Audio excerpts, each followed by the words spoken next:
I'm John Brown, a 16-year law enforcement veteran from the state of Arkansas. The Clinton Chronicles was originally released in June of 1994. The videotape had a very big impact, according to some, on the 1994 election. The Chronicles was put together because there were several people, not only in Arkansas but across the nation, that had documented evidence of criminal activity that involved Bill and Hillary Clinton. That evidence was never allowed to be in court. The media refused to expose this evidence. The people who prepared this film took the time and the effort to allow the people and the investigators involved to bring the evidence to you, the people, to view. What you're about to see, you're not going to believe. Some of you will say, how could this happen? All I ask you to do, sit back, view what we have, and listen to what we have to say. You make your own judgment.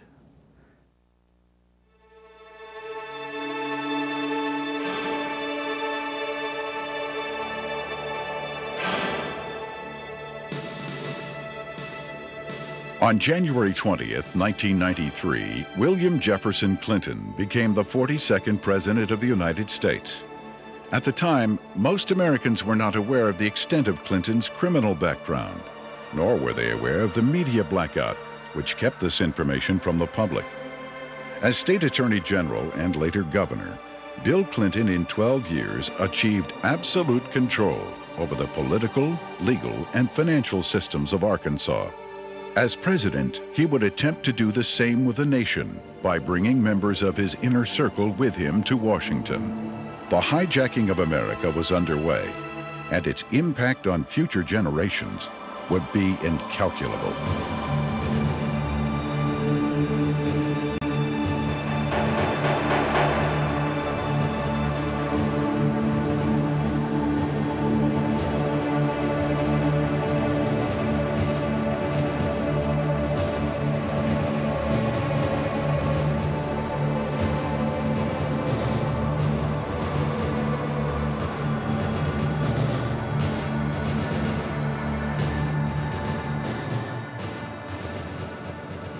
Bill Clinton was born in Hope and, of course, raised in Hot Springs.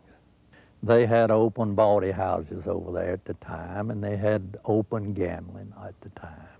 But Clinton grew up in that atmosphere, that different atmosphere of Hot Springs. If it felt good, you did it.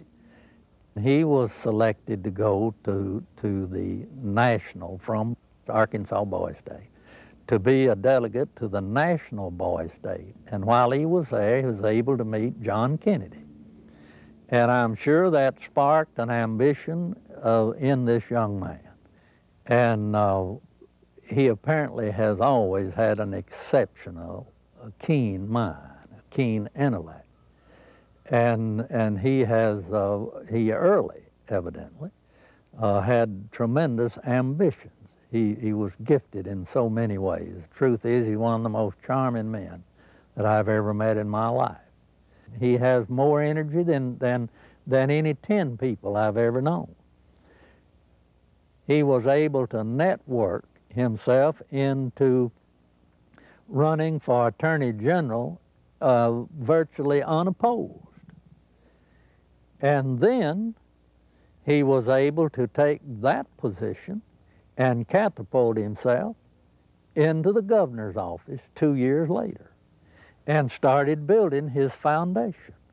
When you think about Bill Clinton's aversion to the truth, you wonder if this is because of the lackadaisical moral background that he's had in this area. He lied about Rhodes, being a Rhodes Scholar. He never completed that and still said he was a Rhodes Scholar. He went to Moscow and did business with them against the United States government, and he wasn't challenged by the press about that. In Arkansas, while he was governor, he said he balanced the budget 11 times. He never did it once. Also, he said he didn't raise taxes, and he raised taxes 126 times. He can accommodate any situation that comes up because he's not hemmed in with the truth. I've never felt that Clinton, consciously or unconsciously, was hemmed in with morality. I first met Bill Clinton in the mid to late 70s. He was an up-and-coming politician. There were a group of us, Jim Guy Tucker, Bill Clinton, Sheffield Nelson, and myself, and we kind of ran around and palled around with each other. It was from that point that I did a lot of projects for Bill from a marketing perspective.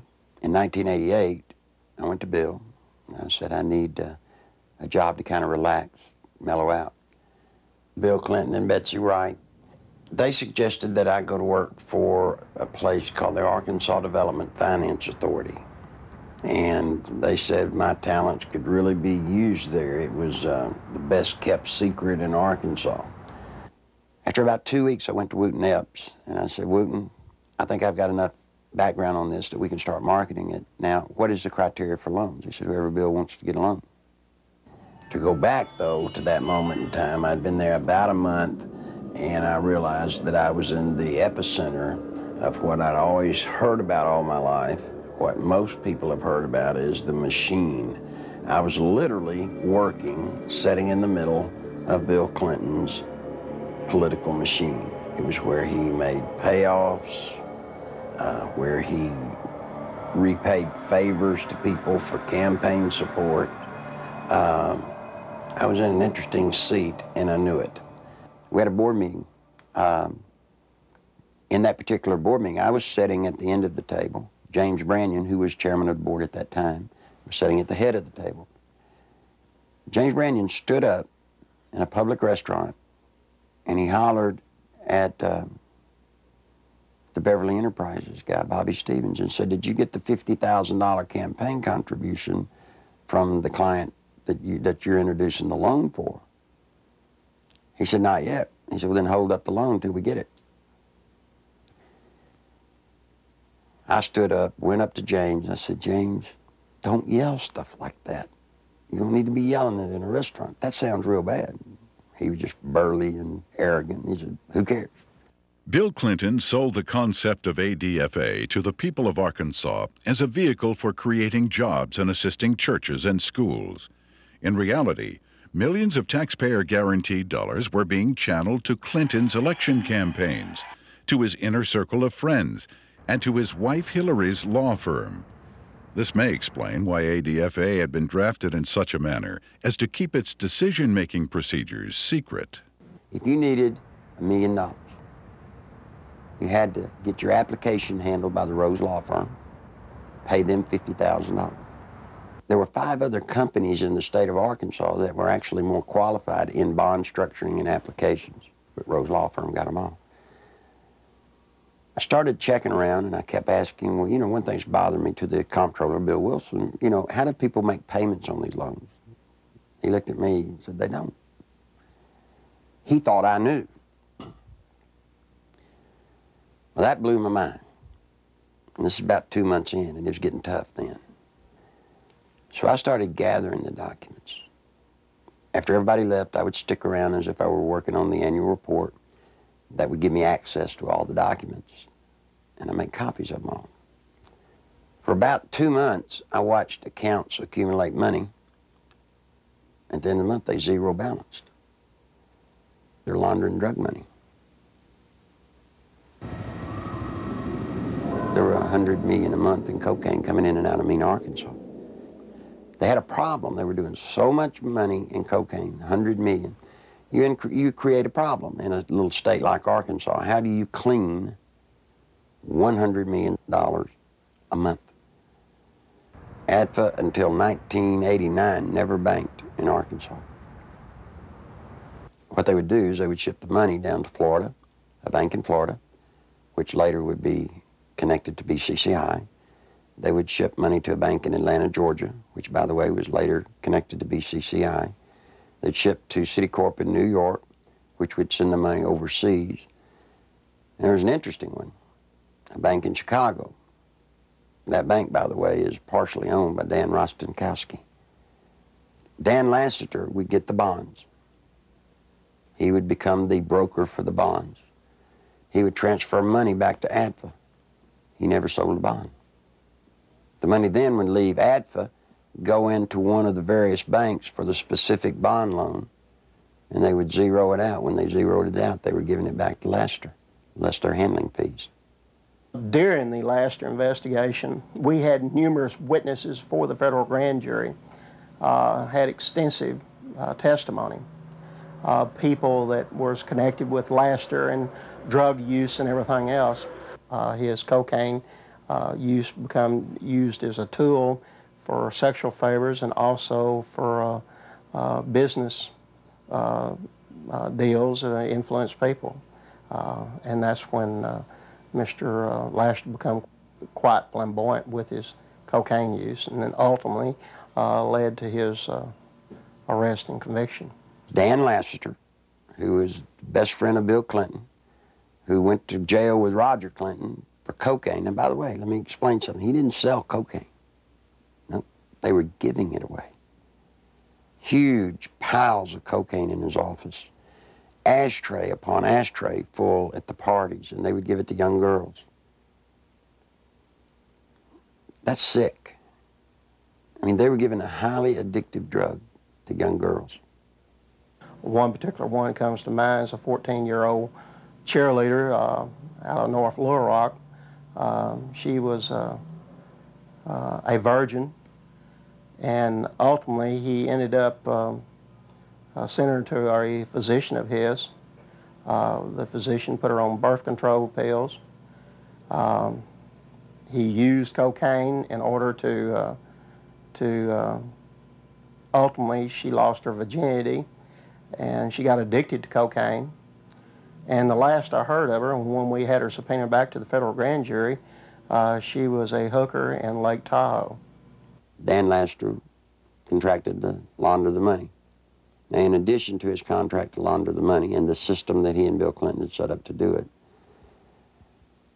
probably what he did is he took advantage of some of the cocaine. That's why he could give it away. Shoot, you have $100 million a month in cocaine. They wouldn't care if you took a bucket full a day. After Lassiter was indicted, I started to receive quite a bit of harassment from my own department, the Arkansas State Police.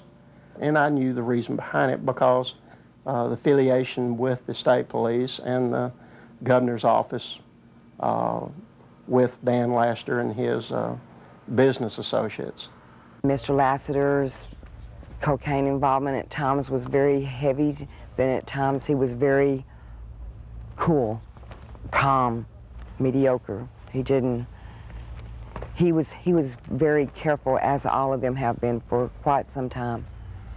Once he was convicted, he went to a minimum security prison, a holiday hotel, we call them. He spent, I think it was 6 to 8 months, and he got out. Unbeknownst to anybody, Bill Clinton, the day after he got out, granted him a full and complete pardon. So if you think he's tough on crime, think about a man that pardons a man that gives cocaine to kids. Fear of violence is robbing our children of their future. We must take away that fear and give them hope. We must give Alicia and all our children back their childhood. Working together, we can. Do something now. Call 1-800-WE-PREVENT. Your president, the President of the United States, not only was a part of a system that was laundering millions of cocaine dollars, your president signed off on it. He can't deny that he did. You see, because of ADFA, there's one little catch. Every loan that ADFA made, Bill Clinton himself had to sign off on it. More than Bill Clinton, you better identify the people in the loop of the drug running. You better identify the people in the loop for money laundering. And what you'll find there is those people go straight to Washington. Act 1062, if you look at it, it says that ADFA was developed and created to provide low-interest bond loans for churches, schools, colleges. So now look what happened to our legislature. They voted on a bill creating ADFA. thinking that they were getting money to colleges and schools to buy books and so forth. What better way to run thousands of, tens of millions of dollars, launder it, clean it up, and use the cover of a state agency to do it. The first loan made at ADFA was made to Parkometer, a company called Parkometer. Seth Ward was the owner. As I started looking, I found out that the Secretary-Treasurer was Webb Hubbell. Then I found out Webb Hubbell was Seth Ward's son-in-law. Guess who drafted the legislation creating Act 1062, which created the Arkansas Development Finance Authority? Webb Hubbell. Guess who introduced the legislation to our legislators and got it passed through our House? Webb Hubbell. Guess who got the first loan? Webb Hubbell. Imagine this. Guess who did the audit and the evaluation of the application? Rose Law Firm. You guessed it. Who signed it? Webb Hubbell, Hillary Clinton. You see, that's against the law in Arkansas. You can't investigate yourself when the good faith and credit of the state of Arkansas is involved in a bond issue. He broke the law. Good Lord willing, creek don't rise. Mr. Hubbell will be serving some time in the pen for that one. Ironically, Webb Hubbell, a senior partner at the Rose Law Firm, was chairman of the Conflicts of Interest Committee at Rose. In 1988, he successfully advanced the Ethics in Government Act, which required Arkansas legislators to report governmental conflicts of interest. Incredibly, this law specifically exempted Governor Bill Clinton, his appointees, and his relatives. Clinton's appointment of Hubbell to the U.S. Justice Department exemplified the administration's total disregard for legal ethics. Hubbell's hasty resignation in March 1994 for overbilling of Rose clients was merely a ploy to remove Hubbell from the limelight before extensive criminal charges could be brought against him. Let me tell you about Parkometer. The first loan was $2.85 million. Never was a penny of that paid back. As the newspaper people started inquiring about the Parkometer loans, what they found was that Parkometer was actually building retrofit nose cone compartments that were being shipped to MENA. We find out that the nose cones were actually being used to smuggle dope back into the country. And what is scary, what's so scary, it's the same cast of characters. Webb Hubbell, the Rose Law Firm, are guilty, I say to you, of conspiring to defraud the state of Arkansas, the federal government, and conspired to solicit the sales and the laundering of money for illegal drugs. This is your president. This is his circle of power. These are the people, when he got elected president, he did not pass go. He took them straight to Washington with him. And by all things holy, I think he was planning to set up and do the same thing in Washington. In 1982, cocaine trafficker Barry Seal set up one of the largest drug smuggling operations in the United States in Mena, Arkansas, under the approving eye of Governor Bill Clinton. Barry Seal had a bunch of planes and supposedly had pilots. Barry Seal was a drug smuggler. Now, he tried to set it up in his home state of Louisiana, but they wouldn't let him. He had to come to a state that had a sleazy governor hooked on cocaine, and everybody knew it. Yeah, Bill Clinton was hooked on cocaine. I lived in Little Rock, Arkansas, okay? And I worked at a club called Le Bistro's, and I met Roger Clinton there, Governor Bill Clinton. So a couple of the state troopers that went with him wherever he went. Roger Clinton had came up to me and he had asked me, could I get him some coke, you know, and asked for my one-hitter, which a one-hitter is a very small silver device, okay, that you stick up into your nose and you just squeeze it and a snort of cocaine will go up in there. And I watched Roger hand what I had given him to Governor Clinton, and he just kind of turned around and walked off, and that's one specific. Dr. Suen, S-U-E-N, a doctor at the medical center here in Little Rock, has taken care of Bill Clinton for his sinus problems, which may indeed be drug-related to cocaine use as they destroy the sinus passages. Governor Bill Clinton was taken into the hospital, I believe it was the medical center, on at least one or two occasions for cocaine abuse and overdosage, in which he actually had to be cared for at the hospital. It led to toga parties. And if you're not sure on what a toga party is, I've had to clarify this in the past. A toga party is where you wrap yourself in a sheet most of the time. The people at the toga parties were Governor Clinton, now President Clinton, Attorney General Steve Clark. Okay, he was there a few times.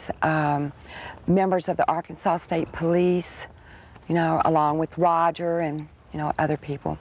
They began to dance around, do the cocaine in one room, have sex in another room, because in the Coachman's Inn, the rooms were adjoining, you know. And to be quite truthful, you end up with somebody in particular, and you 9 times out of 10 end up having sex. And there was cocaine there. I know. I'm the one that made sure it was there. I've talked to the manager, the assistant manager for the apartment complex where Roger Clinton used to live. They've all said Bill Clinton did drugs. They saw him. I've talked to a lot of other people who have all, just like the people at the apartment complex, said, hey, John, get us to a congressional hearing. Yes, we'll sign sworn affidavits. These people want to be sure when they come forward that something's done about it, because they fear for their life, but they really want the truth to get out. I was there, coming there with Roger one night, and back in the back part of the mansion there's kind of like a living quarters type thing, and we would all get together out there and do cocaine, you know, and no, Miss Clinton wasn't there at the time. In 1983, I was made aware that Sheriff Hadaway and one of his auxiliary deputies, Terry Capehart, were investigating a smuggling operation going on at the Mena airport. They had an inside source of information. Mr. Seal, it was our understanding, was the one who had brought the operation into the Mena airport, and that had initiated the beginning of the money laundering and the illegal activity. He said 1983 was his most profitable cocaine smuggling period ever.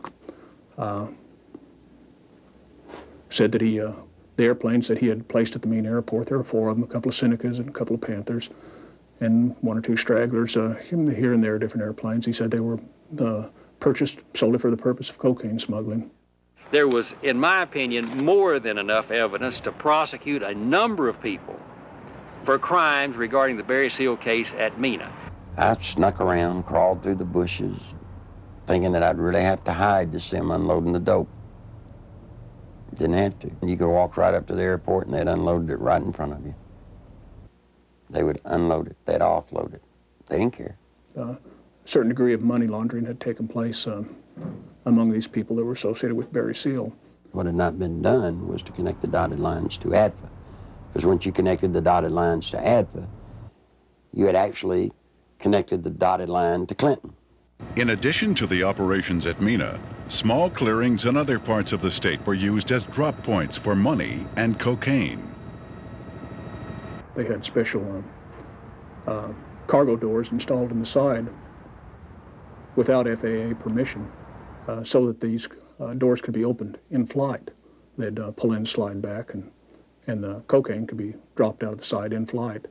When you have a public which is aware of an ongoing criminal enterprise, when you have an international cocaine smuggler who is high profile, and a lot of people know that they are operating in a small area.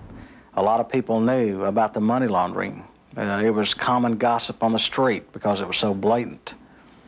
and they see investigations ongoing for several years, and they keep watching for indictments. They know grand juries are convening. They know that witnesses are supposed to be providing evidence to a grand jury, yet year after year after year, no indictments are returned.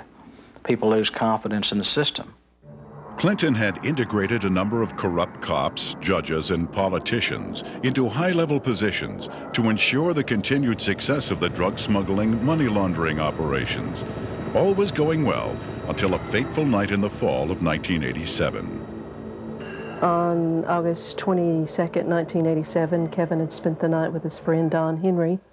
They left Don's home around 12:30 or quarter to 1 on the 23rd of August in early morning hours, and the next thing we knew, they had been run over by a train. There seems to be a small airstrip in the area. There have been sightings and reports of small airplanes flying very low with lights off in the area. I believe they saw something they shouldn't have seen. 3 weeks later, their deaths were ruled accidental by the state medical examiner, Fahmy Malik, and we disagreed with that ruling because we thought the evidence pointed to homicide. At that point, we had a lot of questions and no answers, and the facts didn't add up to what he was telling us, so we decided to get a second opinion and met with resistance from all fronts, both with our local law enforcement, with the state crime lab, with everybody that we turned to. We obtained court orders requesting samples of everything that the crime lab had for a second opinion, and Fahmy Malik resisted court orders. He refused to obey them.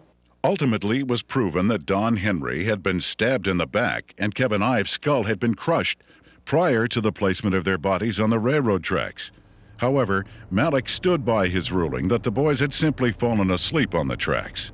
Malik had been kept in office at the insistence of Governor Clinton for a number of years, despite vigorous public outcry to have him removed. As long as Malik's rulings pleased the governor's office or state police, they were left to stand, no matter how implausible. Malik's obvious lack of medical knowledge reached a pinnacle when he ruled that James Milam, who had been decapitated, had died of natural causes. Yet Clinton, who had the power to remove Malik from office, insisted he stay. There were allegations of tampering with evidence in murder cases. There were allegations of perjury in different cases. It didn't seem to matter what Malik did, Clinton protected him. He made excuses such as he's overworked, he's just stressed out, he's underpaid. They gave him a $14,000 raise, which was an insult to my family as well as a lot of others in the state who to this day are struggling with asinine rulings in the deaths of children and other loved ones.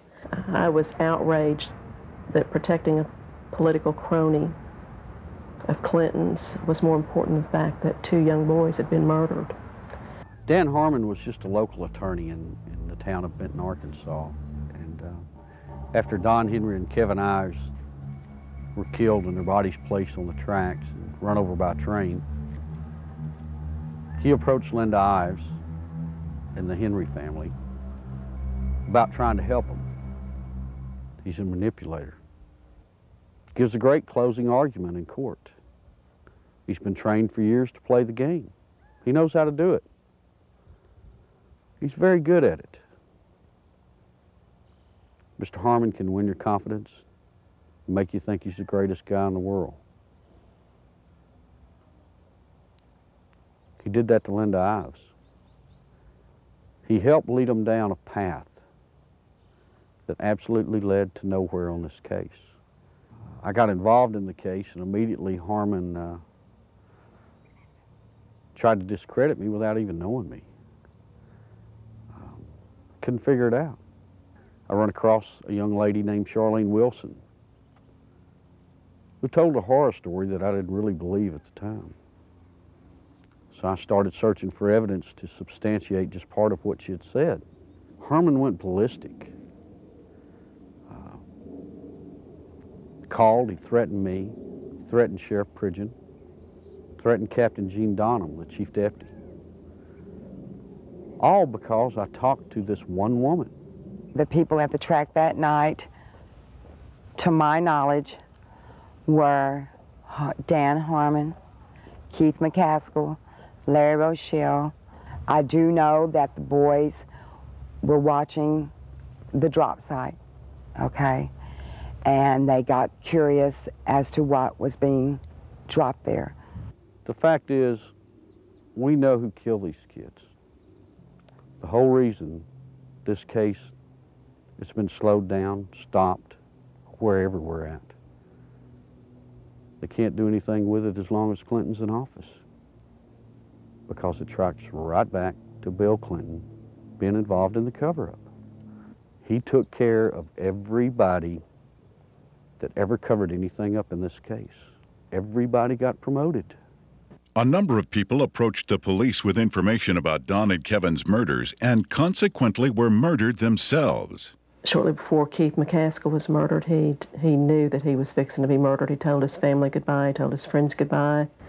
The night of elections in 1988, he took 2 pennies out of his pocket and threw them on the bar there at the Wagon Wheel and said, "If Jim Steed loses this election, my life isn't worth 2 cents."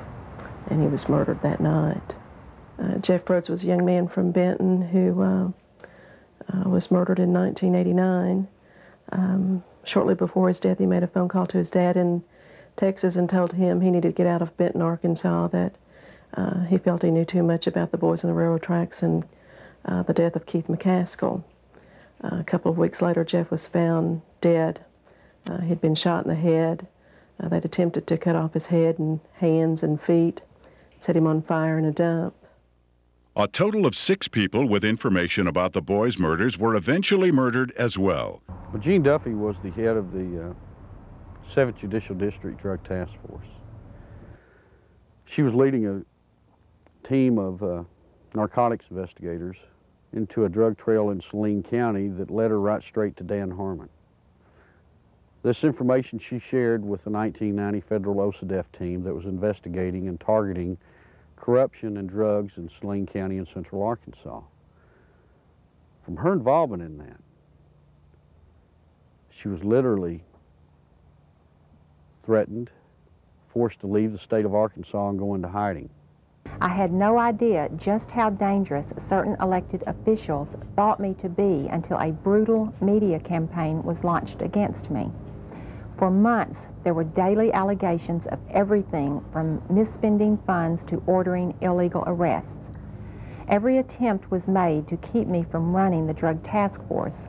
We were even shut down completely for several weeks during a bogus state police investigation. In spite of crippling disruptions, the task force was making significant discoveries about drug trafficking in central Arkansas, some of which led to the very people who were conducting the massive media crusade against me. We discovered that drug trafficking in Arkansas was linked to government officials in frightening proportions. A great number of people came to me with testimony about astonishing criminal activity of very high-level public officials.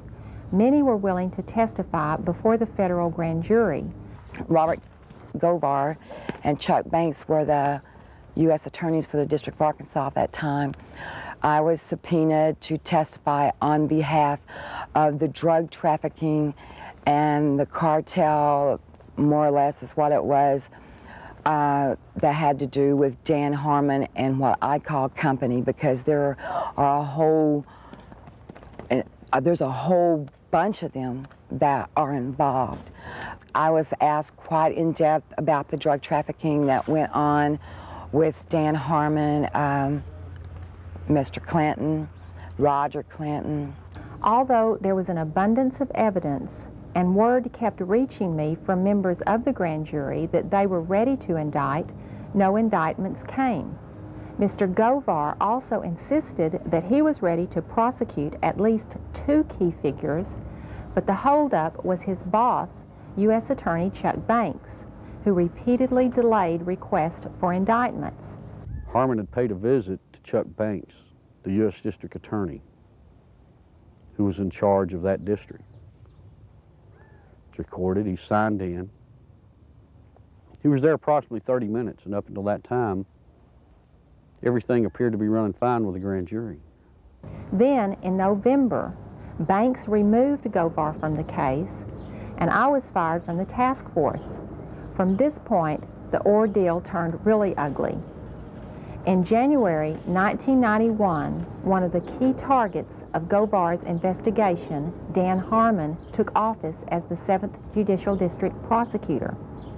Harmon immediately called a state grand jury to investigate the allegations against me. To avoid being jailed in Hot Spring County, which would have put me in serious danger, I left the state.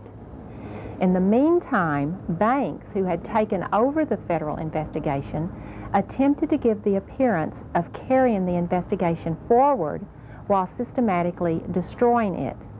He harassed witnesses, suppressed evidence, and finally announced in February of 1991 that the investigation had disclosed no credible witnesses or evidence against any public official. I received a phone call, and they told me that I had made a very big mistake. And I was assured by the U.S. Attorney's Office that my name, that my testimony, that my statements, that the people that were on that witness list would never, ever be revealed. Well, ha ha, you know. Someone in the U.S. Attorney's Office had given Mr. Harmon a list of the effective witnesses, you know. Some of them witnesses over a period of time have came up dead and or missing or have never been heard of again. That don't give you a very good feeling. I'm scared of these people. I'm very scared of them. Guess who arrested her? Dan Harmon. The very guy that she says turned her on to drugs now has her arrested. Dan Harmon, he walked to me, handed me what was supposed to be a search warrant, and he said, "Bitch," excuse me for saying that, "I told you if you ever brought my name up or brought anything up about the past dealings that we've had, that I'd take you down." He said, "You're going to prison. I'm going to put you in prison." He did.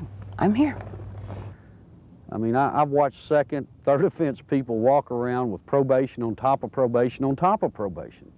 Not this lady. First time she's been arrested for drugs.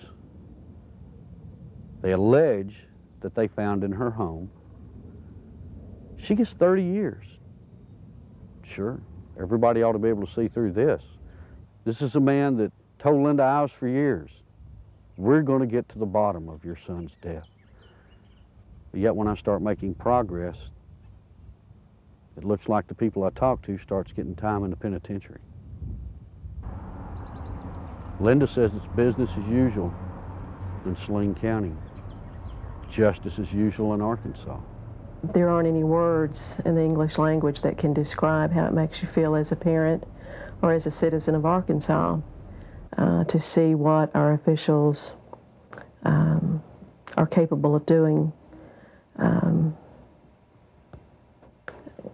You know, I think we were just kind of naive, common, ordinary people.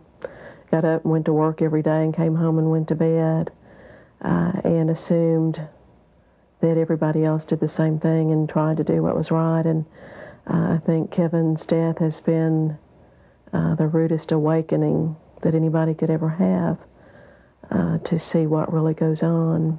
I can provide information that has tentacles to Governor Clinton's administration.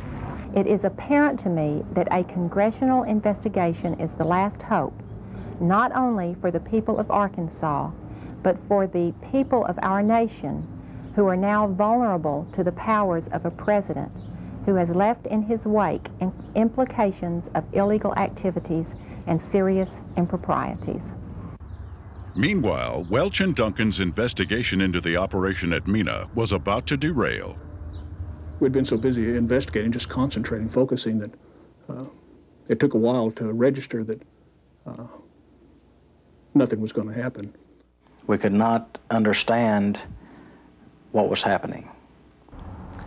Neither Mr. Welch nor I were ever subpoenaed to testify before the grand jury and present massive amounts of evidence of wrongdoing by associates of Barry Seal.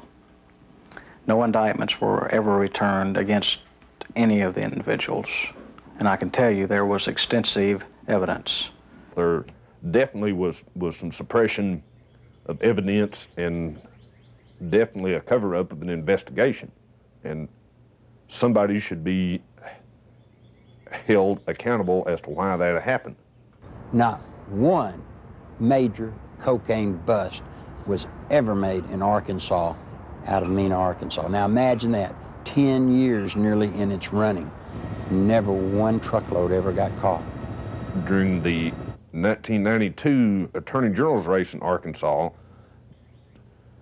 a member of Clinton's staff had approached Winston Bryant and had asked him to stay away from the Mina affair or the Mina matter. I've done quite a bit of investigation into the Mina Barry Seal case myself, and quite frankly, it is a federal problem. After Winston took office, Bill told me that he was no longer allowed to discuss the Mina Airport investigation from the Attorney General's office. The Attorney General's office is not like most Attorney General's offices across the country. We do not have the authority to convene a grand jury and initiate criminal prosecution. Well, a lot of people have said that the Mina operation stopped in 1986 when Barry Seal was gunned down. It's not true. Covert operations are still going on in Mina, Arkansas today. Now, if you stop and think, back when Bill Clinton was governor, he was asked about Mina. He said, well, that's a federal problem. I'm not going to get involved in it. Well, he's not the governor of Arkansas anymore. He's the President of the United States. We still have operations at Mina, Arkansas. This is his golden opportunity to take care of it. My question is, why doesn't he? I've always thought it was a wonderful thing to be able to serve your country as a federal law enforcement agent. And for 15 years, I did not encounter anything like the corruption which I encountered after the Mina investigations began. President Clinton's verbal commitment to a war on drugs has been negated by his actions. During his first weeks in office, Clinton revoked random drug testing for White House staff members. He eliminated 121 positions at the Office of National Drug Control. And he appointed Jocelyn Elders as U.S. Surgeon General, despite her well-known desire to legalize drugs. One of Hillary's investments, under the direction of Tyson Foods counselor James Blair, netted almost $100,000 on an initial $1,000 investment, a nearly impossible feat using legal methods. I can't read their minds or speculate, but I had absolutely no reason to believe that I got any favorable treatment. Coincidentally, Governor Clinton enacted a number of state regulations allowing Tyson Foods to grow into the largest industry in Arkansas. Don Tyson put in $600,000-700,000 all told in all of Bill Clinton's campaign. Guess what he got out of it? He got $10 million. Guess from where? The Arkansas Development Finance Authority. And he never paid a dime for it. I had heard rumors of Don Tyson and his alleged cocaine use and distribution. And I went through the intelligence files and come up with enough that I thought was sufficient amount of evidence to launch an investigation on Mr. Tyson's simply out of the Arkansas State Police intelligence files has been accumulated for years. A great deal of criminal investigation files were surfacing with Don Tyson's name mentioned in there as being involved with some drug and narcotics trafficking activities. So I interviewed some of the investigators who worked on the Tyson case. Most of them felt that Tyson should have been indicted, but the investigations were always sabotaged, oftentimes from within. One particular undercover NARC agent told me that another criminal investigator in that department named Doug Fogley was furnishing Don Tyson with photographs of the undercover narcotics agents that were working on his case. Donald Smaltz was actually hired to look into the allegations that Tyson had given bribes to different people, specifically to the Secretary of Agriculture, Mike Espy. Now, what came out of that investigation was very remarkable. Drug abuse, drug distribution, money laundering, even murder for hire. Now, Smaltz collected all this stuff. He compiled it, he put it in proper order. Then he approached Janet Reno and said, look, you know, I need to broaden my investigation. I'm finding more here than just simple payoffs. What do you think happened? Well, by now, most of you already know. He was turned down. Just exactly what we expected to happen happened. I mean, Tyson already hired lobbyists, attorneys, who all approached Congress trying to get everybody to stop Smaltz. Why is it in this country today that if you got a little money, you walk away? Why is it you can create the pressure to stop investigations? And I promise you, Janet Reno has stopped this one. You look at these and you wonder, how could this happen? You know, how does someone elude prosecution with reams of investigative reports? How does it get stopped? Some say it's Bill Clinton. Don Tyson was in the middle of the cocaine just like Bill Clinton, just like Dan Lester, just like Roger Clinton, and all the others.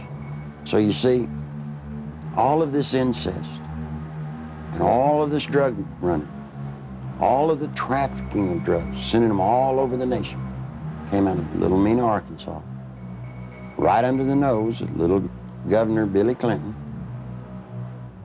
I went to Bill, and I said, Bill, you've got 2 weeks to tell the truth, or I'm going to tell it. You're breaking the law, and I can't be a part of it. You made a mistake. I'm not one of your buds, or at least I'm not that big a buddy. When Larry Nichols made his disclosures, made them public, the Clinton spin doctors treated him unmercifully. It shocked those of us who had been kept in the dark through the years in Arkansas politics. The Arkansas news media had done little, if anything, to uncover anything derogatory about Bill Clinton. And for these disclosures to come out of the blue was so shocking that the spin doctors attacked the messenger rather than tried to answer the charges that Nichols had made. And they did such an efficient job that it caused me and others to look with less than favor on Larry Nichols as an individual, because all we knew about him was what they were telling and the press was printing. One of the neatest things about Bill Clinton is how he handles the media. You see, Bill Clinton's an attorney, and when a witness comes out against his client, what's the first thing an attorney does? He tries to discredit that witness. They accuse me of everything under the sun, day in, day out. Every week, there was some new scandal in the paper that I was involved in. 6, 8 weeks later, they print a retraction. Wasn't me. But to this day, people in Arkansas think that I'm some evil person. As a result of that, the boy had to pay a high penalty. In his credibility, he had to pay a high penalty in his acceptability. And then when the new evidence came out that supported everything that Larry Nichols had said, he finds himself, I think, probably in the position of knowing that he had been exonerated, but he has not been exonerated in the minds of the people generally, in my view. And he finds himself probably in the position of wondering where he goes now to get his good name back. A lot of people wonder how Bill Clinton could control a state the size of Arkansas with the absolute authority that he did. It's not hard. You see, after 12 years, after kissing the people that have the money, Bill Clinton controlled the legal system. He controlled the judges. He controlled the attorneys. He controlled the banks. It's just a small state, a one-party state. What tends to happen in small states like that, I think, is the longer the person remains governor, that I think the greater the abuses are.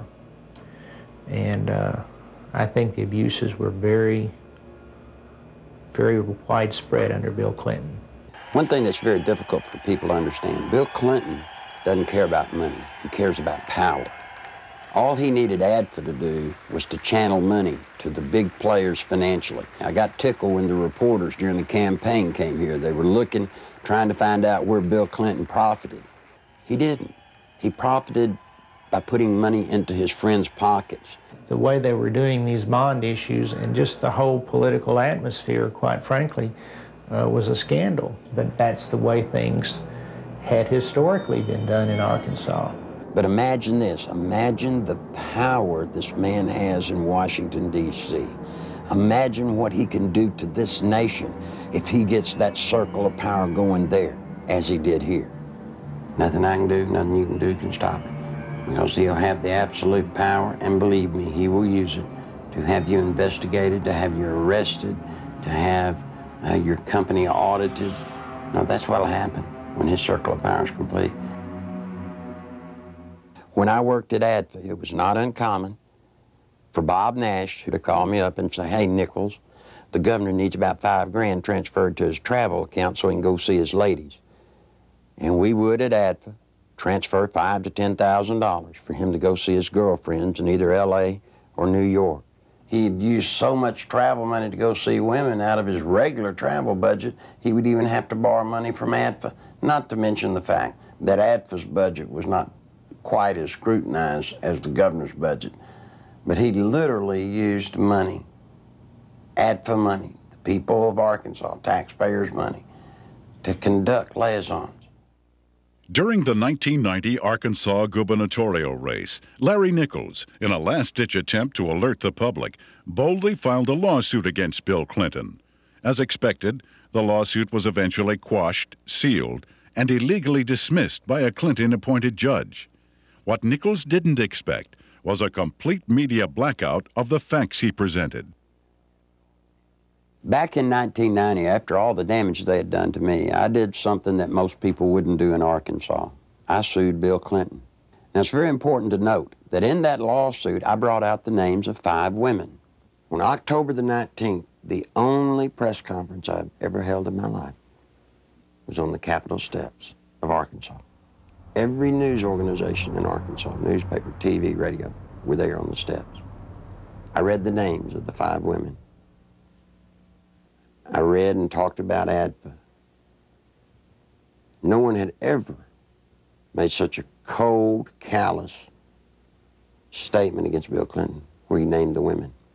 When I got through with the press conference, I went through the center door and I walked out with the camera crews with me, and I walked all the way to the end to the governor's office. And I left the press release right on the governor's secretary's desk.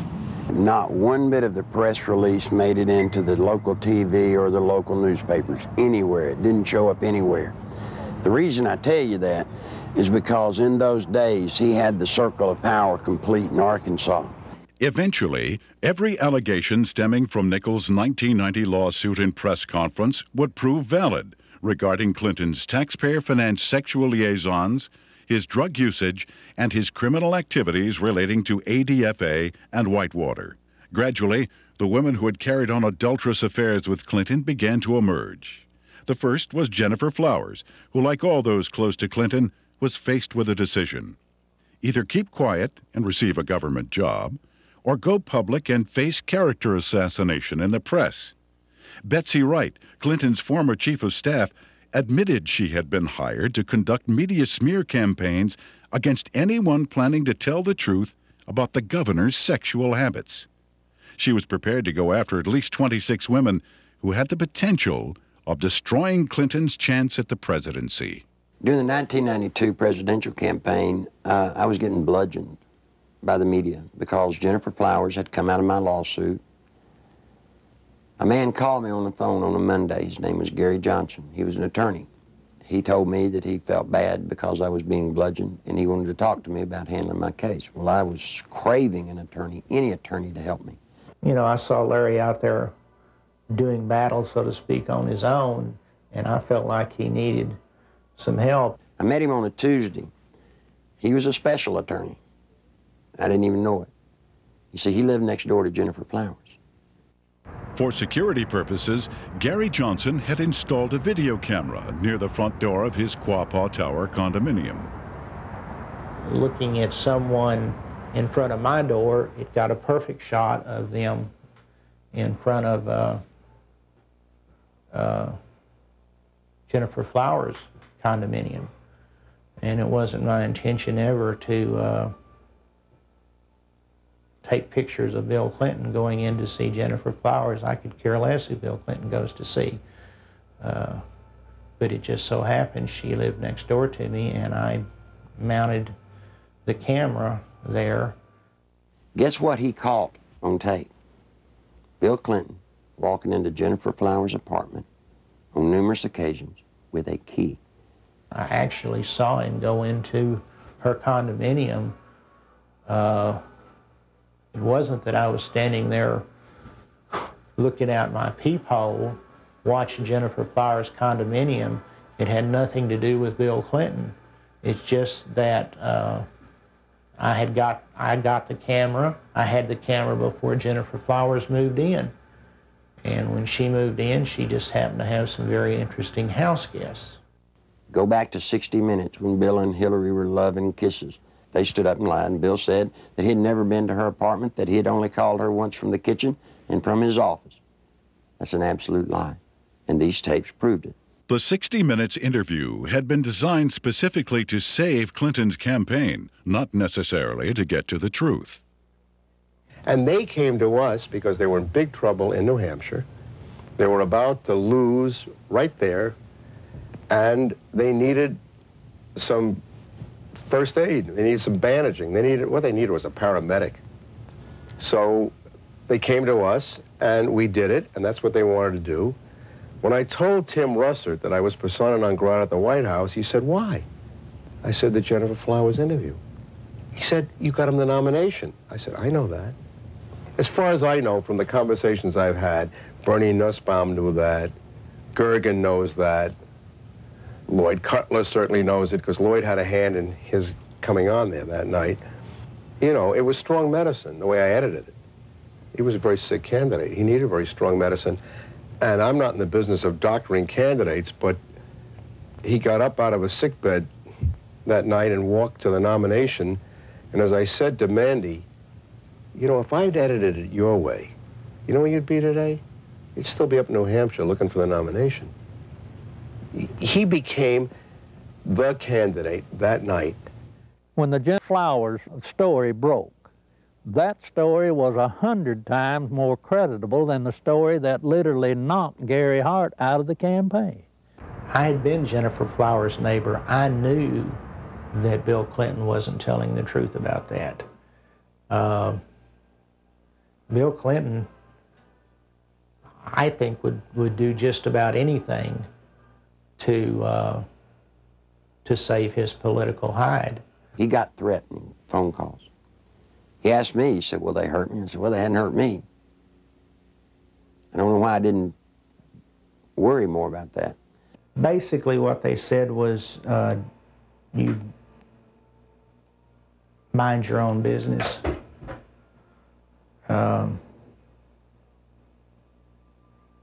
And all it did was made me mad. I never thought in a million years that anybody would follow up on it. We filed the request for the subpoenas on Thursday.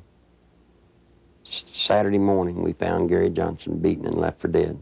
And without getting into gory details, both elbows were dislocated, his collarbones were broken, his spleen and his bladder were ruptured with holes the size of $50 in them. His nose, his sinus cavities were all crushed. He had been beaten by Clinton's people. Were they very large? Yes. Yes, they were. Did they say, where's the tape? Yes, they asked me for the tape. And what's sick is the man gave them the tapes, and then they went and broke his elbows, punctured his spleen, punctured his bladder. They looked like state troopers, I'll say that. Clinton can be a very dangerous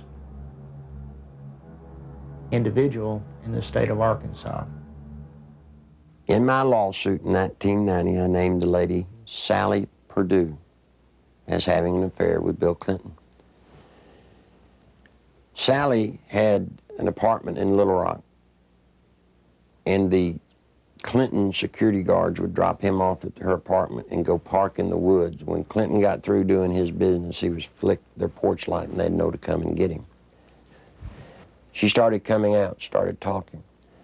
Well, believe it or not, before she could talk, Clinton's people got to her and offered her a federal job or break her legs, whichever one was the best. Sally Perdue, former Miss Arkansas and radio talk show host, carried on a sexual relationship with Governor Clinton between August and December 1983. State troopers in government vehicles were used at taxpayer expense to shuttle Clinton back and forth to Sally's home. Perdue, who today supervises a home for people with Down syndrome, was offered a $60,000 a year federal job to keep quiet. She refused. And you see, that's illegal. You can't offer a federal job to get someone to hush. Following her attempt to go public, Miss Perdue lost her job and started receiving threatening phone calls and letters. Live ammunition was found on the seat of her car, and the rear window of her vehicle was shot out.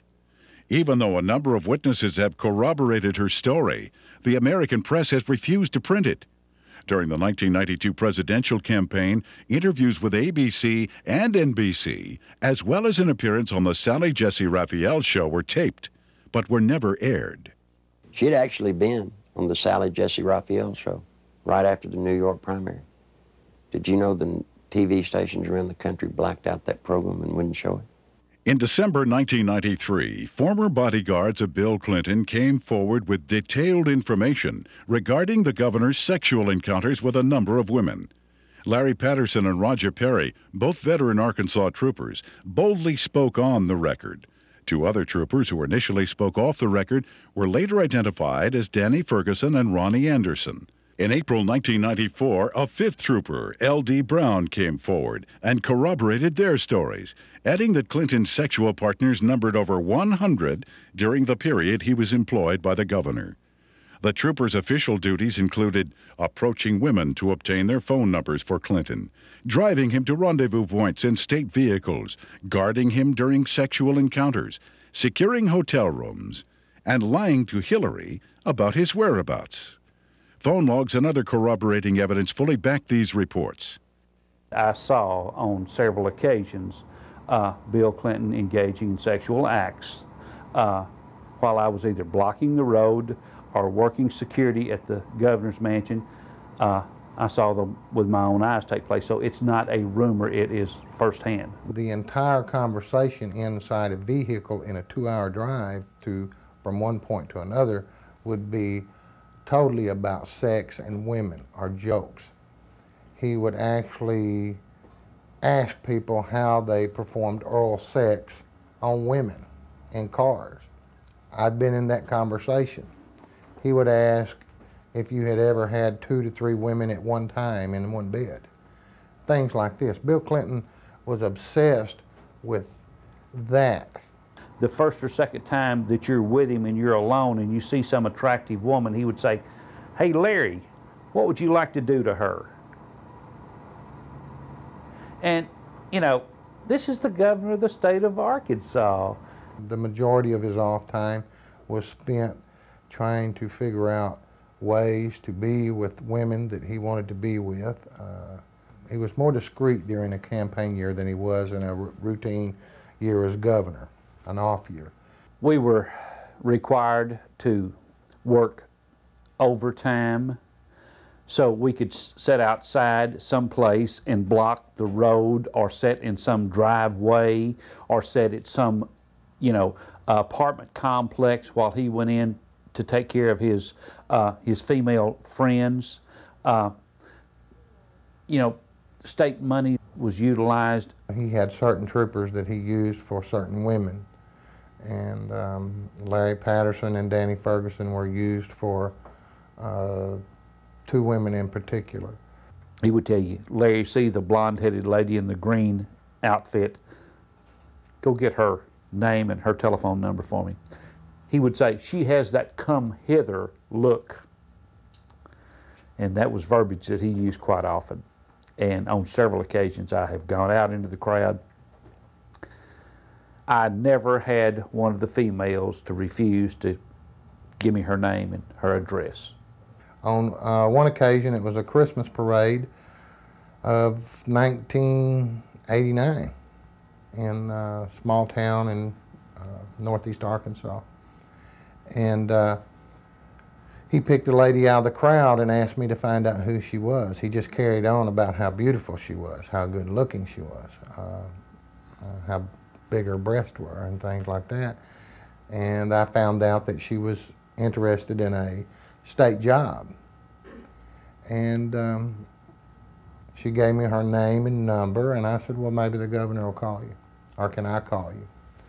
And when we got in the car, I gave the governor her name with her phone number, and I said, you'll like this, she's interested in a state job. And he said, oh, good, good, good, good, good.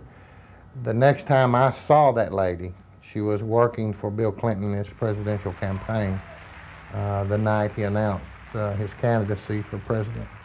I was told by Bill Clinton that this was part of my job, to keep people from finding out about his affairs. Most of the women that Bill Clinton had sexual affairs with were well taken care of. They have good jobs, or their husbands ended up with good jobs. They were well taken care of, and the actual time spent trying to cover up these affairs while he was governor was nothing like it was when he announced that he was running for president. In an attempt to silence the officers, the Clinton administration launched an elaborate counterattack, which included urging Ferguson to change his story and levying false accusations of insurance fraud against Perry and Patterson. When Larry Patterson and Roger Perry came out, Clinton's security guards, they substantiated everything that I'd alleged in the lawsuit. These people were there, they were bodyguards. But watch what happened. The same thing that happened to me, they planned to do to them. They roasted them in the media. They said they were committing insurance fraud. The evidence of that these state policemen have brought forward relative to Clinton's womanizing is being questioned by the spin doctors as not being credible. Yet it is more credible than the evidence on 90% of the people who are confined now on death row across America. Is this fair? Did y'all see the papers saying that the troopers were telling the truth and were found innocent? Ere to the stories they were telling have a basis, since they're not the scumbags that the spin doctors for Clinton tried to make them out to be? These two have had the courage to come forward, and the evidence that they have presented has not only been credible, but it's been overwhelming. And the truth is, I'm convinced that it's just the tip of the iceberg. On May 8, 1991, Paula Jones, a state employee with the Arkansas Industrial Development Commission, was working the registration desk for the governor's Quality Management Conference at the Excelsior Hotel. Governor Bill Clinton was to be the main speaker. I was approached by one of Bill Clinton's bodyguards named Danny Ferguson, and I was given a number. And I asked him what it was. I held out my hand, and he said, it's a number to a hotel room that the governor would like to meet with me.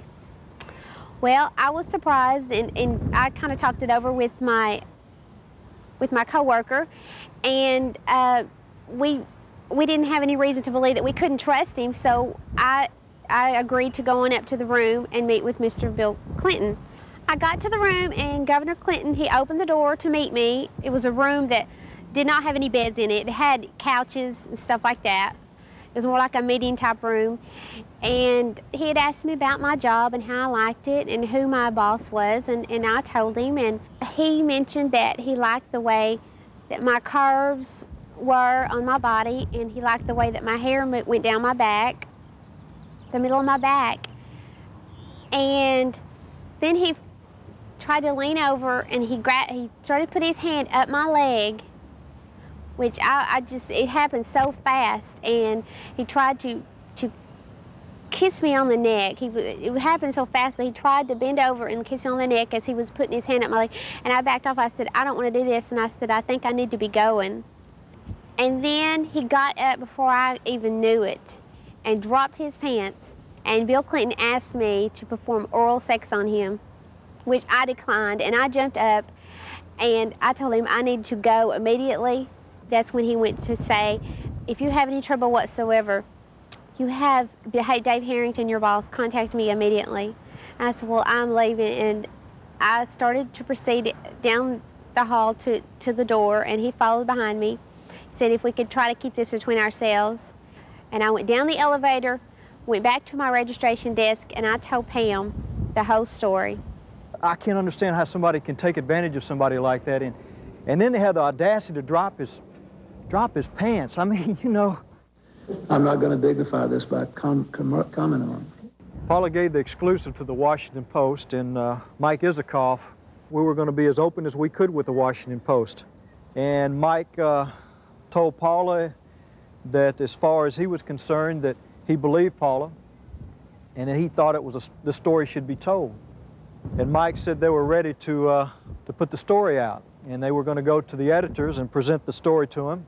We heard that Mike got suspended from the Washington Post, and there was a big fallout between the editors of the Washington Post and Mike.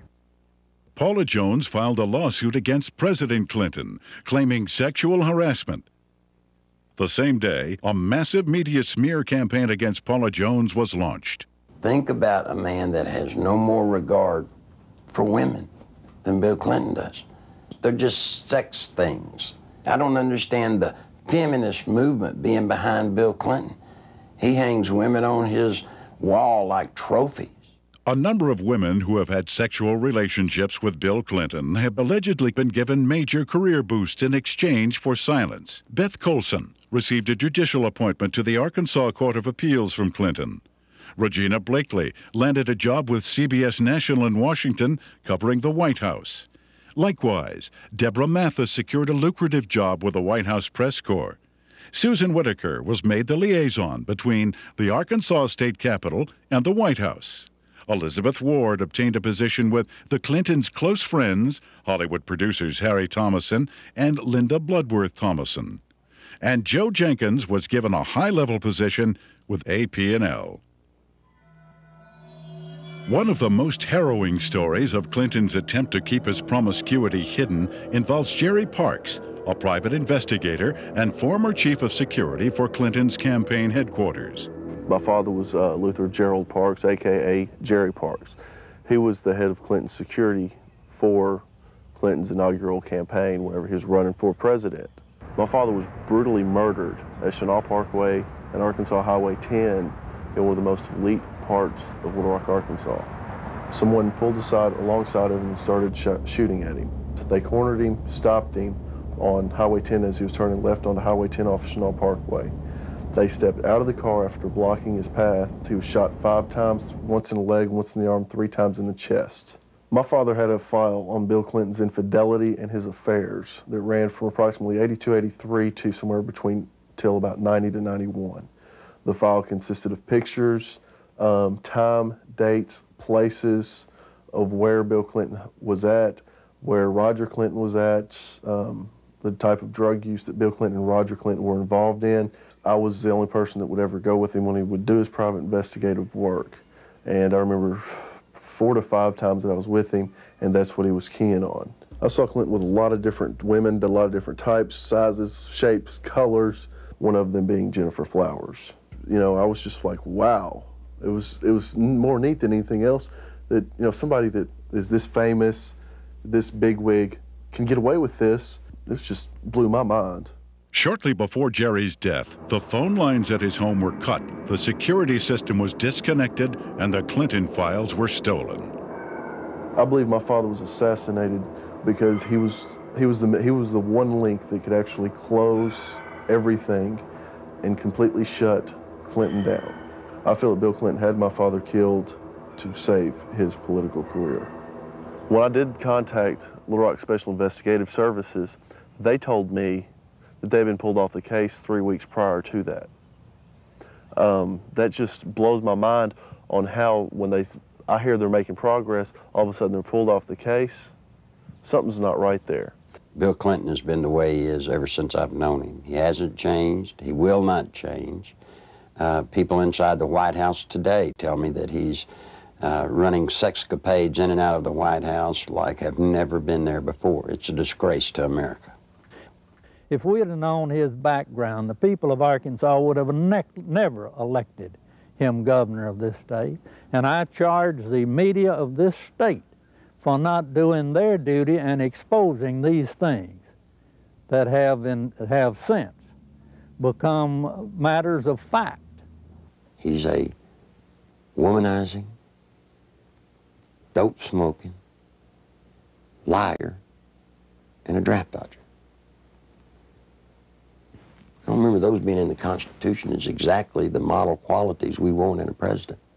I think the media has been part of the covering up of the actual true story of and character of Bill Clinton. I believed with all my heart that the American people had the right to know what they had been sold. Bill Clinton is not the person that they voted for. Voters who depend on the media for unbiased information regarding political candidates have been betrayed. Much of the information concerning ADFA, Whitewater, and Clinton's sexual promiscuity was known by the media as early as 1990, yet was kept hidden. The media's heavy pro-Clinton bias prior to the 1992 election was best summed up by Newsweek when they candidly stated, "Truth is, the press is willing to cut Clinton some slack because they like him and what he has to say." In May 1994, Newsweek added, "The national press has been restrained in its accounts of Bill Clinton's private life, and with good reason.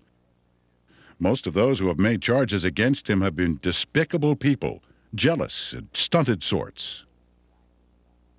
What an indictment about the media. You knew the truth about Bill Clinton. You just didn't like George Bush. I know Bill Clinton probably as well as anybody. We used to train him on how to look straight into a camera and lie through his teeth. And you see, part of Bill's pathological lying is the fact that we've taught him how to believe the lie that he's telling. And once he believes the lie, then he can sell it to you as the truth. The world is at risk when the commander-in-chief of the United States of America is a man that will look at another government, who will make trade deals and lie through his teeth. Clinton could get us involved in a hopeless quagmire easily in Europe, in Africa, in North Korea, in any number of places, because not only of his ineptness and his lack of understanding, but his contempt for military things. This goes back at least as far as the 60s in his college days, when he not only attended and participated in anti-American rallies, but organized them. And incidentally, those were not anti-war rallies. those were anti-American rallies. He has no loyalty to this nation. He has no loyalty to its fighting men. He has not enough integrity to have any loyalty to its population.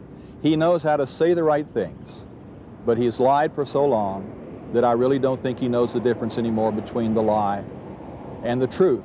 Bill Clinton was dishonest on a daily basis. I mean, there's more dishonesty in his life than there is honesty. I mean, it's maybe being a politician in these days and times, you have to tell one group of people what they want to hear and another group what they want to hear.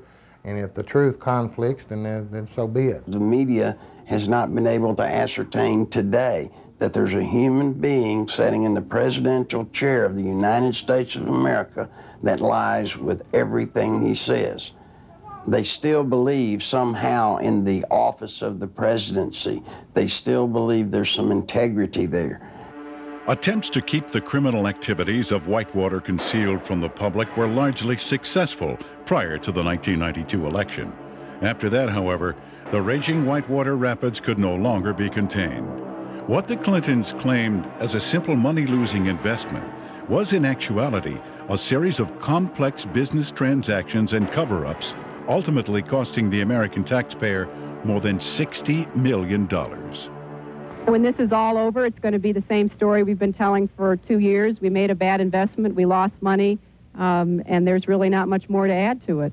We have enforced higher standards against ethical conflicts than any previous administration. Whitewater may have begun as a legitimate real estate venture, but it came to be used to skim, directly or indirectly, federally insured deposits from an S&L and a small business investment corporation. When each failed, the United States taxpayer became obligated to pick up the tab. 2, the family of the former governor of Arkansas received value from Whitewater well in excess of resources invested. 3, taxpayer guaranteed funds were in all likelihood used to benefit the campaign of a former governor. 4, the independence of the United States government's regulatory system has been flagrantly violated in an effort to protect a single American citizen. People should not be able to raise questions and erode people's moral authority in this country. It quickly became obvious that Whitewater would engulf the Clinton administration if ignored. A twofold counterattack was put into action. The first was to win sympathy from the conservative populace, who were among his chief critics. Clinton embarked on a series of appearances heartily promoting himself as a born-again Christian who supports and practices traditional biblical family values. While the uninformed may have been fooled, those who realized what was happening were outraged at the blatant hypocrisy. This is a place where I have come to seek divine guidance and support and reassurance. You know, after Bill Clinton was in office for 2 days, he signed 5 executive orders, shedding more innocent blood, the blood of innocent babies. Then he went on to try and get homosexuals in the military. He put Jocelyn Elders in, trying to distribute condoms to our kids. Christine Gebbe, his AIDS czarina, promoting all kinds of vileness. This is an affront to heaven. The second phase of the counterattack was to appoint Robert Fisk as special prosecutor to head up the investigation into Whitewater. That same week, the Rose Law Firm began shredding documents. The lady came to me scared to death, wanted to come out and tell the truth. I said, "What's the matter?" She said, "They're shredding documents at the Rose Law Firm." Well, I tried to tell the media. The media said there was no way that could be going on. Well, in came a journalist from a Washington newspaper. He goes over, investigates what I told him. And you know what? The very week he investigated, guess what they were doing? Shredding documents right there at the Rose Law Firm. It had his initials pretty much all over it. Everything from the box to the manila files to I even saw his signature on with the Rose Firm letterhead. You see, all of the Whitewater documents, they're getting rid of. They're getting rid of them as fast as they humanly can. It's the nerve and audacity that those two people, Bill and Hillary Clinton, have to shred documents, to destroy evidence in a federal case. That is why we're here in front of the Rose Law Firm, because of the works of darkness that have gone on. Documents have been shredded here. What else has gone on here? I'm telling you, there are people inside this building that right now they're saying, if they only knew, if they only knew. During that same week, there was also a fire at the Worthen Bank building. Now, this fire was on the 14th floor, and supposedly it was started by a space heater. I want you to look at this footage and tell me if you think it was an accidental fire by a space heater. This is a CPA firm, and the documents that were in this office were important documents relative to Whitewater. If you go back to Arkansas and you look at the Secretary of State's office, anybody that's ever run for office in recorded history, you can find out who their major campaign contributors are since day one, except for one person. Bill Clinton's records at the Secretary of State's office disappeared. You see, they did it then. They'll do it now. All the information pertinent to Whitewater, any notes left by Vince Foster, any personal documents that would lead anywhere to any type of criminal activity, they're just going to be destroyed. Fisk's initial assignment was to quell rumors regarding the alleged suicide of Vince Foster. Foster was a senior partner with Hillary Clinton and Webb Hubbell at the Rose Law Firm prior to his appointment as White House Deputy Counsel. In fact, he was handling the Clintons' personal legal matters while he was in the position of assistant to the president, in violation of a conflict of interest at that time. From the outset, the investigation into the death of Vince Foster has been marred by controversy.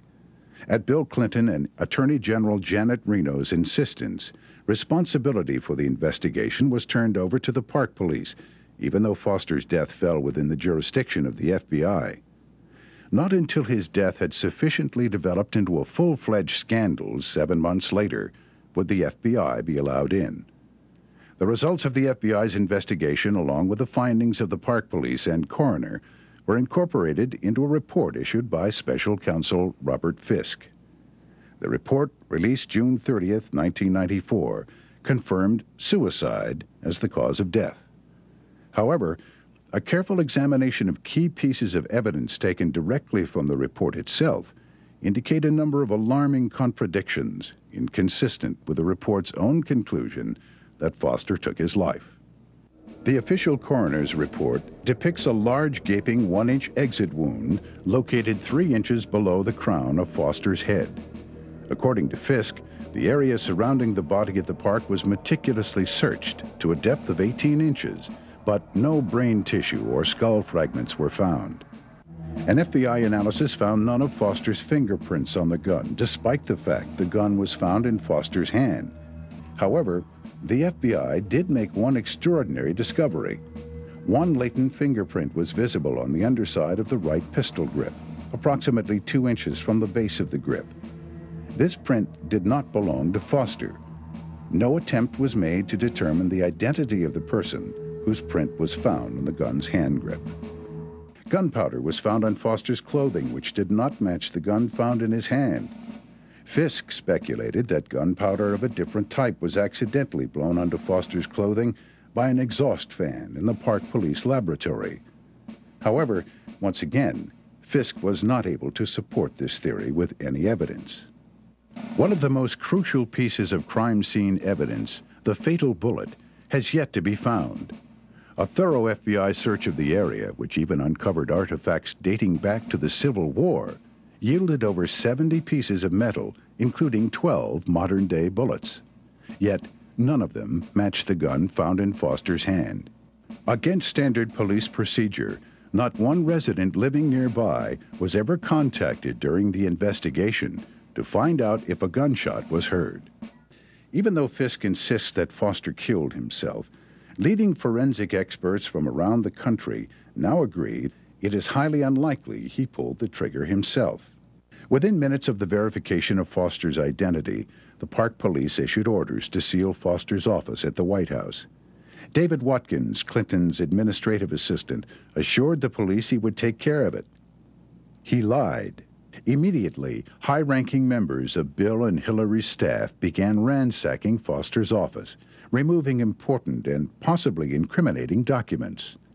The people entering the office included Bernard Nussbaum, counsel to the president, Patsy Thomason, White House Administration Director, and former assistant to cocaine distributor Dan Lassiter, and Margaret Williams, Hillary Clinton's chief of staff. Patsy Thomason was the top aide for Dan Lassiter when he was running his company and doing all the dope. You can only say that she was there taking care of Dan Lassiter's interest in the White House. As mentioned earlier, the Arkansas Development Finance Authority had been laundering its drug money through the Bank of Credit and Commerce International. BCCI collapsed in the early 1990s. Millions of depositors and taxpayers lost billions of dollars, making it the worst banking scandal in history. Heading up BCCI was former Defense Secretary Clark Clifford. The overwhelming criminal charges against Clifford were eventually dismissed by President Clinton. The attorney for Clifford and BCCI was none other than Robert Fisk. Fisk knew that a thorough investigation of Whitewater would eventually lead to ADFA and his former client, BCCI. Fisk also knew he would never be able to complete his investigation since it is illegal to prosecute a former client. Fisk was not selected by the Justice Department to investigate Whitewater at all, but to simply subpoena documents and testimony, making sure they never see the light of day. The investigation of Whitewater is being handled by an independent special counsel whose appointment I supported. Our cooperation with that counsel has been total. Now think just for a moment. If there are papers that prove you did nothing wrong, then why would you destroy them so that they don't come out? Why would you hide behind subpoenas and the cloak of secrecy? No, see, Bill and Hillary Clinton have something to hide. And only through a congressional hearing does this nation have a snowball's chance of that truth coming to the light of day.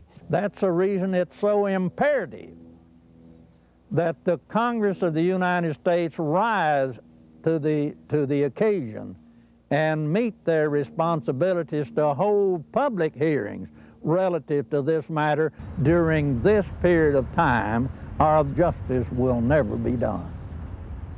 There are lots of people that come to me that want to tell the truth.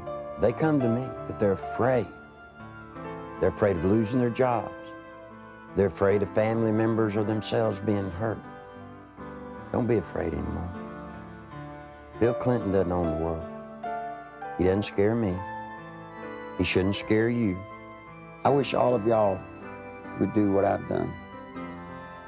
Stand up. Stand up for the country. I want my daughter to know that if you stand up and tell the truth, you're okay. Right now, all she sees, if you stand up and tell the truth, you'll be destroyed. If you're a pathological liar, lie through your teeth, every breath, hurt people needlessly, you'll get to be president. You don't want that. I don't want it. If I had anything to say to Bill Clinton, you know what it'd be? It's bound to be a great burden to walk around lying from one thing to another, to never tell the truth. Bill, tell the truth. Come clean. All you may not get to be president, but the truth will set you free. It'll set all of us free, and it'll save the nation. I've still not been accused of anything wrong because I haven't done anything wrong. And I'm not going to do anything wrong.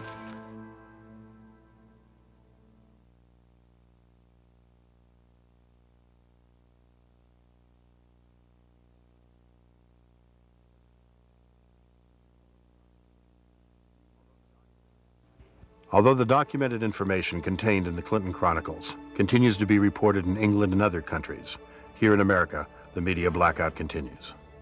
On July 14th, 1994, copies of the Clinton Chronicles video were hand-delivered to every member of the United States Senate and House of Representatives. On July 25th, documentation supporting the film was presented to Congress at their request. Whitewater hearings were scheduled to begin the next morning.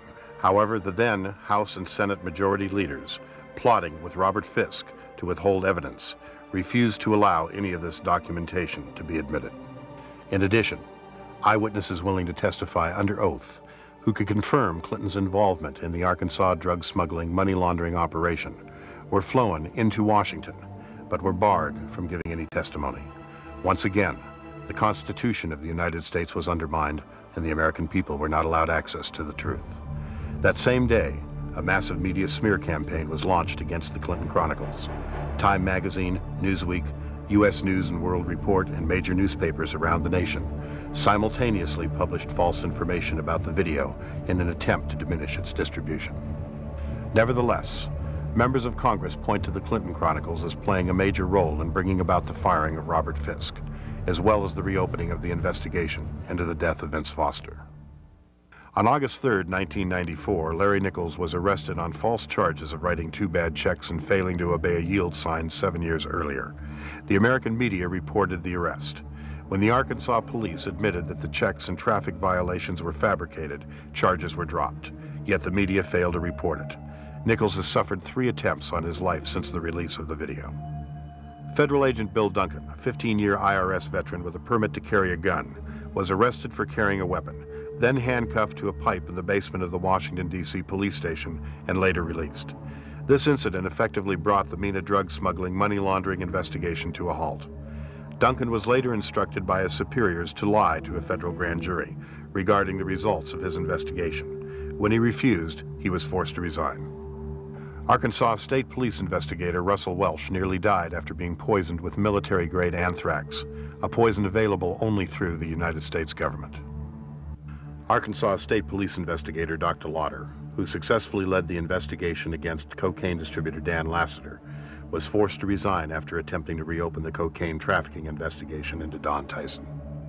John Brown, Saline County homicide detective in charge of the Ives Henry murder investigation, was removed from the case after providing Congress with information linking the Clinton administration to drug trafficking in Mena, Arkansas. Brown was forbidden by his superiors to discuss Clinton's connection to the Ives Henry case, and after his refusal to do so, was forced to resign. In February 1994, veteran journalist L.J. Davis was beaten in his Little Rock hotel room. His attacker tore pages from his notebook which contained information about the inner workings of the Rose Law Firm and the Arkansas Development Finance Authority. In March 1985, Wayne Dumond was castrated and subsequently imprisoned for allegedly raping Bill Clinton's 17-year-old cousin. Even after evidence had proven that Dumond had been falsely accused and was completely innocent, Clinton blocked his release from prison. To date, every case which would link Bill Clinton with any criminal activities have been effectively shut down by various governmental agencies. The one office that all of us universally look up to, irrespective of what party or political philosophy we espouse, is the presidency of the United States. Since the election of Bill Clinton in 1992, we Americans, with sadness, have learned week after week to have different stories come out from around the country pointing up the reality that we have in the White House today, a draft-dodging womanizer who is a pathological liar. It's a very dangerous thing for America and a dangerous thing for the world. I can only, conclude that the responsible course for the House of Representatives to do is to introduce a resolution of impeachment against Bill Clinton. It is with sadness that I make this statement, because this action will introduce something that we Americans don't want to see in our political process. But we can't continue down the course of what we see unfolding before our eyes almost every week or almost every day. And the best thing for all of us is to get it out in the open and go forward and let the chips fall where they may. Under our Constitution, the House introduces a resolution of impeachment, and the U.S. Senate is a place where a trial takes place. And I think for the good of the country, for the good of the peace and tranquility of the Western world, this is a course that Congress should take.